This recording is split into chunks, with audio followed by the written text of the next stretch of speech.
Hi, this is Ravel Timbal from Spin Republic. Ang topic natin today is how to block those slow, spinny topspin loops. So, meron kasi 3 key points para maging consistent yung pag-block natin ng mga slow, spinny topspin loop. Una ay yung body position. Pangalawa, yung bat angle. At pangatlo, yung timing. So, let's go ahead and demo and teach it to you.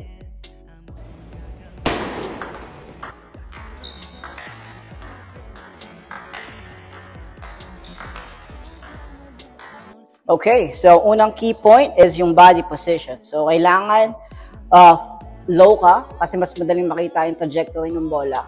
Pangalawa, kailangan yung weight mo is forward. So, stay on the balls of your feet, like just like this.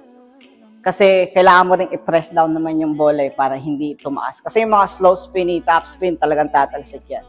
Kaya kailangan dagdagan mo ng timbang mo yung bola para ma-push down mo. Pangalawa, bat angle. Normally, 45 degrees. Pero kaya mahirap i-block yung spinny topspin loop kasi wala talaga siyang set bat angle. Kailangan mo i-adjust kung gaano talaga ka-spinny yung loop. So, for now, exaggerate. Keep it really flat. Tapos, i-aim nyo sa net. Tapos, pag sumasaksak na sa net, ibukan nyo ng konti. Bali, trial and error. Once you get a feel for it, you're gonna have your baseline. And then, mas magiging consistent na yung block nyo. At pangatlo, timing. Kaya kailangan medyo malapit ka sa table. Kasi pag slow spinny top loop, unang-una, mabagal yung bola, baka hindi umabot sa'yo. Ang hirap ng kontrolin nun pag maikot tapos descending phase.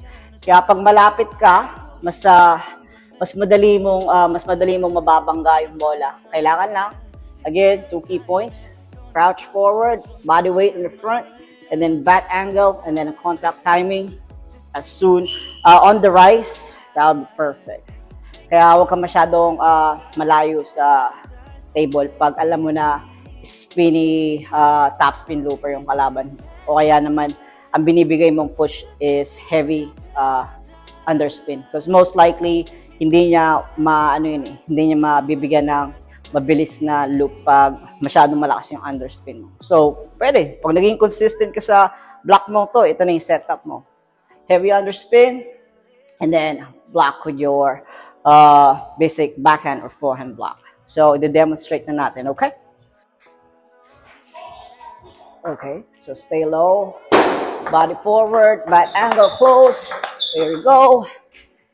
Isa pa, huwag mo masyado hihigpitan yung hawak sa raketa para hindi masyadong reactive yung bola. Okay? Pero pag contact, doon mo nalalagyan ng konting diin.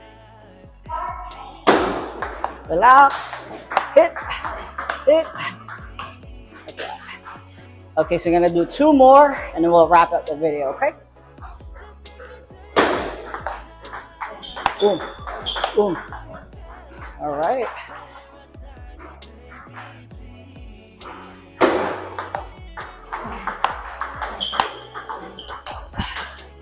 So, ayun lang. Practicein nyo lang yun. Manap kayo ng partner. Again, at Spin Republic, we have open play. You can rent our tables. We got leagues, we got clinics. We are inviting you to come visit our place at Jackman Plaza, Muñoz, Quezon City. See you at tables, guys.